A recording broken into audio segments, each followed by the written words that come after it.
Il pense qu'il y aura la paix. Non, il n'y aura jamais la paix. Il n'y aura jamais la paix avec les Arabes. C'est une question de foi, ce sont des religieux. Ils croient que Dieu leur a donné cette terre, la terre promise. Nous n'avons qu'un seul pays, chantent les manifestants. Le message est clair, pour eux les territoires occupés en 67 font partie d'Israël comme Tel Aviv ou Jérusalem.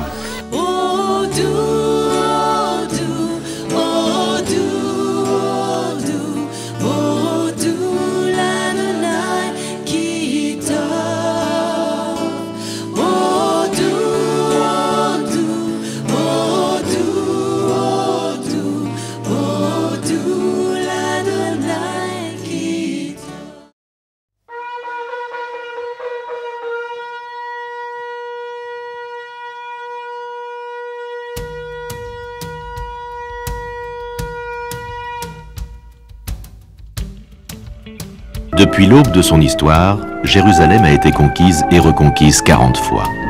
Cette ville au magnétisme singulier a toujours fait l'objet de la vénération la plus exaltée et de la violence la plus extrême. Depuis 1948, Jérusalem, comme tout l'État d'Israël, n'a jamais connu un seul instant de répit. Nous voulons Jérusalem par la paix, et si ce n'est pas possible, nous la voulons par la violence. Pour le futur État palestinien, Jérusalem, notre ville sainte, est la seule capitale possible.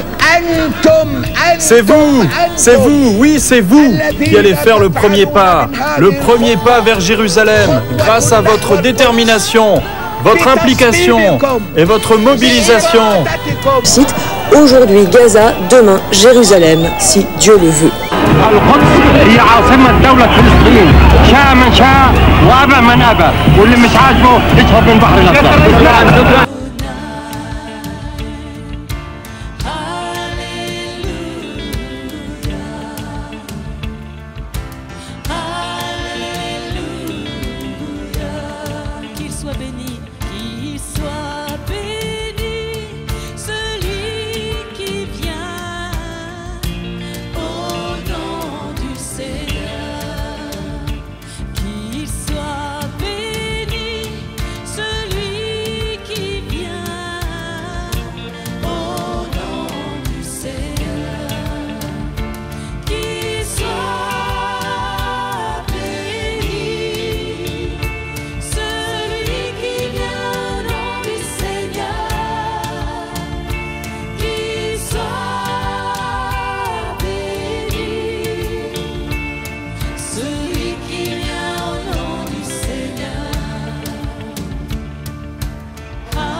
Depuis 1948, Jérusalem, comme tout l'État d'Israël, n'a jamais connu un seul instant de répit.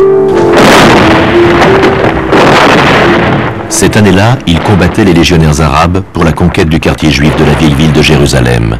La Terre Sainte était devenue une fois de plus un champ de bataille.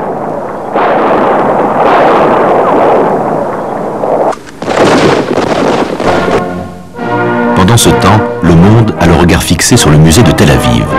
Les Juifs annonceront-ils la création de leur nouvel État? 6 nations attendent une telle déclaration pour lancer leur offensive.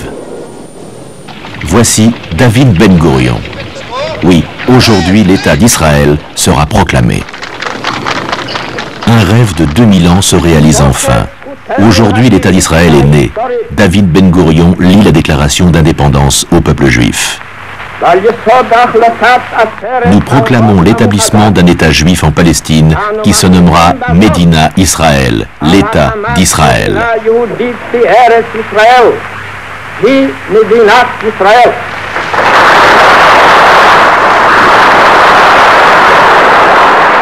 Le jour même, la guerre éclate sur tous les fronts.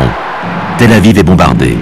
Les combats sont sanglants dès le début, mais les Juifs étaient préparés à cette invasion.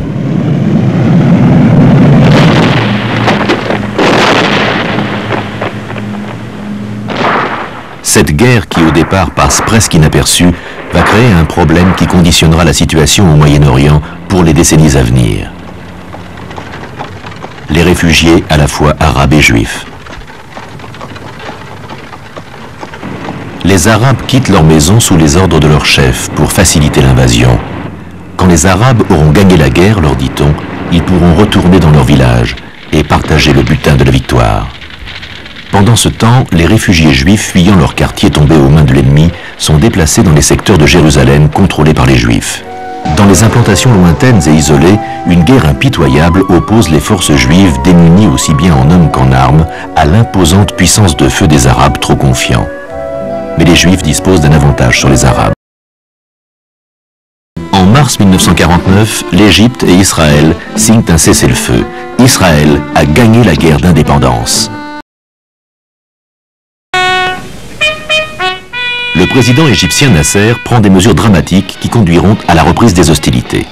Il évince les Anglais et les Français de la zone du canal, nationalise le canal de Suez et ferme la mer Rouge.